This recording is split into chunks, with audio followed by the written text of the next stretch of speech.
Analogous organs provide evidence for evolution.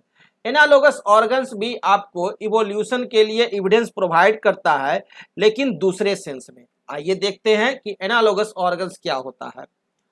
Those organs which have different basic structure और different basic design, वैसे organs जिनका की basic structure और basic design अलग अलग है, but have similar appearance and perform similar functions are called analogous organs. लेकिन वो जो दोनों स्पेसीज हैं, आपको एनिमल्स हैं, वो दोनों का आपका अपीयरेंस जो है वो सिमिलर है और परफॉर्म सिमिलर फंक्शंस और सिमिलर फंक्शन करते हैं, और फंक्शन वो सिमिलर करते हैं, लेकिन आपका बेसिक स्ट्रक्चर दोनों का डिफरेंट है। क्या डिफरेंट है? बेसिक स्ट्रक्चर ही दोनों का अलग है। दिखते हैं समान, अपीयरेंस समान है, लेकिन बेसिक स्ट्रक्चर अलग है, और फंक्शन जो है वो समान है। और फंक्शन क्या है? समान है, सिमिलर है। तो वैसे ऑर्गन्स को हम लोग क्या कहते हैं? एनालोगस ऑर्गन्स, जिसका की फंक्शन सेम हो, ठीक है, लेकिन बेसिक स्ट्रक्चर डिफरेंट है। The analogous organs provide the evidence for evolution. यह भी हमारे को एविडेंस फॉर इवोल्यूशन देता है, इवोल्यूशन के लिए साक्ष्य देता है। There are many organs in different groups of animals which seem to be built from different basic structure. आप देखिएगा कि बहुत सारे ऑर्गन्स है अलग अलग एनिमल्स में, जो कि आपके जिनका बेसिक स्ट्रक्चर है जो टोटली डिफर है, but appear to be similar in shape. लेकिन शेप उनका सिमिलर है, शेप समान है, लेकिन बेसिक स्ट्रक्चर डिफरेंट है। एंड परफॉर्म सिमिलर फंक्शंस, और फंक्शन भी सेम करते हैं। These are called analogous organs. ऐसे ऑर्गन्स को क्या कहते हैं? Analogous organs. ध्यान देने का चीज है कि एनालोगस ऑर्गन्स में सेम क्या होता है?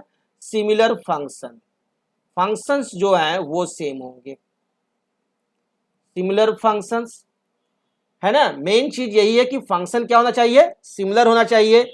और second, appear to be similar, similar दिखेगा भी, appear to be similar in shape, similar in shape, shape भी उनका सिमिलर है। बट मेजर डिफरेंस क्या होता है? बेसिक स्ट्रक्चर का इनमें डिफरेंट होता है। बट क्या होता है? Different basic structure. लेकिन बेसिक स्ट्रक्चर आप देखिए तो ऊपर पिक्चर और नीचे पिक्चर दोनों का बेसिक स्ट्रक्चर डिफरेंट है, ठीक है ना। लेकिन क्या है? बेसिक स्ट्रक्चर डिफरेंट है, लेकिन शेप सिमिलर है और फंक्शन सिमिलर है। तो वैसे को हम लोग कहते हैं analogous organs. The wings of an insect and a bird have different structures. The insects have a fold of membranes as wings which are associated with a few muscles, whereas a skeleton, flesh and feathers support birds' wings, but they perform the same function or flying. आप देखिए यहाँ पर एक insect है का wing है, और ये देखिए बर्ड का विंग है। दोनों का विंग को अगर आप देखिए तो दोनों में क्या है कि आपको डिफरेंट है structures have a fold of members. ये जो फोल्ड ऑफ मेंबर्स है, इसका फोल्डिंग का डिफरेंस रहेगा दोनों में।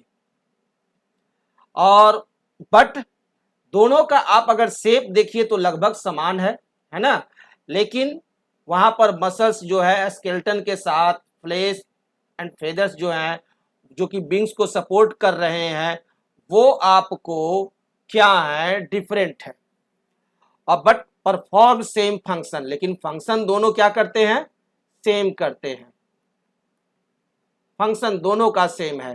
Since the wings of insects and birds have different structures और डिफरेंट डिजाइन, दोनों का बेसिक जो स्ट्रक्चर है, बेसिक स्ट्रक्चर जो है वही डिफरेंट है। स्ट्रक्चर क्या है? डिफरेंट है, बट फंक्शन क्या है? सिमिलर है, फंक्शन सिमिलर है। लेकिन शेप जो अपीयरेंस हो रहा है, अपीयरेंस शेप है वो सेम है। But perform similar function they are analogous organs, तो वे कहलाते हैं analogous organs. Now, since the analogous organs have different basic design, so don't indicate a common ancestor for the organism. तो इसलिए अगर इनका जो बेसिक डिजाइन है वह अगर अलग है, ठीक है, बेसिक डिजाइन यानी बेसिक स्ट्रक्चर ही अलग है, तो ये एनकिस्टर्स कॉमन एनकिस्टर इन दोनों के नहीं है, दोनों के एनकिस्टर कॉमन नहीं है, दोनों के एनकिस्टर क्या है, अलग अलग हैं।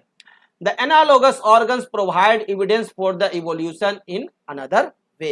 इस प्रकार से एनालोगस ऑर्गन्स हमें बताते हैं कि किनका एनकिस्टर कॉमन है और किनका नहीं है, सेम बेसिक स्ट्रक्चर होने के बावजूद भी उनके एनकिस्टर कॉमन नहीं है।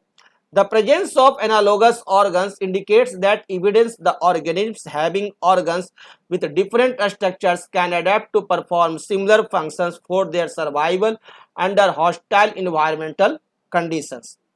Thus, the presence of analogous organ in different animals provide evidence for evolution by telling us that they are not derived from common ancestors.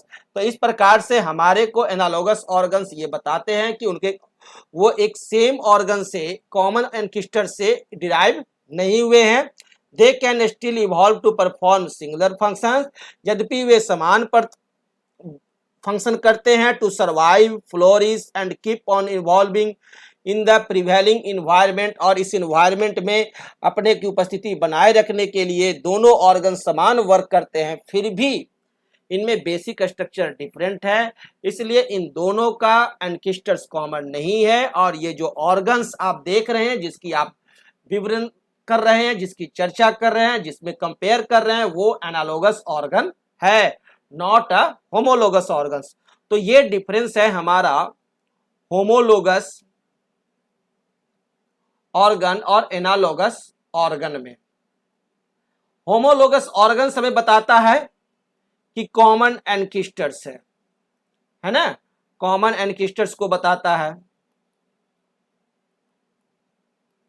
But analogous बताता है क्या, नो कॉमन एनकिस्टर्स, कॉमन एनकिस्टर्स नहीं है। क्लियर?